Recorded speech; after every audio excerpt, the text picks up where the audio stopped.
You are listening to Viewpoints from Place Cloud. Cultural researchers tell stories of places from around the world. For the full multimedia experience and to support the creators you enjoy, visit placecloud.io. 21st century Hackney is the site of natural wine shops and Broadway market artisanal coffee. 17th century Hackney could not have been more different. 400 years ago, Hackney was in the Middlesex countryside, close enough to London, but far away enough that there was fresher air and lots of land. In the 16th and 17th centuries, Hackney was extremely popular amongst aristocrats and merchants. It's where London's wealthy had their large country houses. And it's also where many dissenters who disagreed with the Anglican Church flocked to.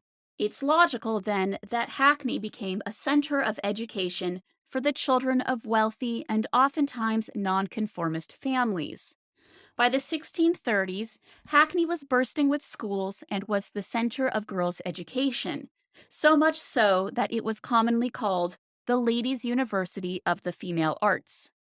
One of the most renowned and well-attended girls' schools was the Perwich School, which was established by Robert and Mary Perwich in 1743. The school was likely here in what used to be a building called the Templars' House. The Templars' House was at the upper end of Church Street, now called Mare Street, opposite Dalston Lane. The name of the house came from the Knights Templar, who were important landowners in the Hackney area. It was turned into a tavern called the Blue Posts around 1750 before becoming tenements, which were then demolished around 1825.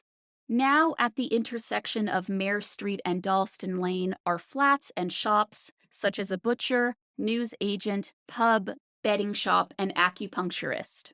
The Perwich School was the biggest house in the parish in two hearth tax records in 1664 and 1672. The school offered a wide variety of skills and accomplishments, including music, dancing, romance reading, lute, harpsichord, singing, violin playing, chamber music, calligraphy, accountancy, housewifery, cookery, handicrafts, and embroidery. In the first 17 years, the Perwich School taught 800 girls. In 1661 alone, 100 girls were educated there. The Perwich family members were dissenting Puritans, like many people in Hackney, but they probably taught girls from all of the branches of Christianity, from Anglicans to Presbyterians, Quakers, and a variety of other denominations. Almost all of what we know about the Perwich family comes from a 1661 book called The Virgin's Pattern in the Exemplary Life and Lamented Death of Mrs. Susanna Perwich, which was written by John Batchelor. The book is about Susanna Perwich, a daughter of Robert and Mary, who died an untimely death at 24 years old from a cold she caught from sleeping on damp sheets at a friend's home. Susanna Perwich was an intellectual powerhouse, vile virtuoso, and skilled needleworker who became commendably pious after the death of a love interest. John Batchelor was likely Susanna's brother-in-law, and given how much he celebrates her in his text, he viewed her as a paragon of feminine virtue. Susanna was buried in Hackney Church, which is now known as St. John at Hackney, and which is discussed in another viewpoint. Batchelor writes much about the Perwich School's emphasis on teaching music. Perwich students learned from visiting masters of high standard, including Stephen Byng and Albertus Bryn, both of whom were former court musicians. The school had an orchestra of lutes and viols with a harpsichord and an organ. After finishing her education, Susanna taught courses, led the school's orchestra, and even attracted musicians from England and abroad to watch her play. In addition to music, the Perwich School also taught a variety of embroidery techniques. The Virgin's Pattern tells us that Susanna was a very talented needleworker, which has led to the discovery of needlework likely made by girls at the school.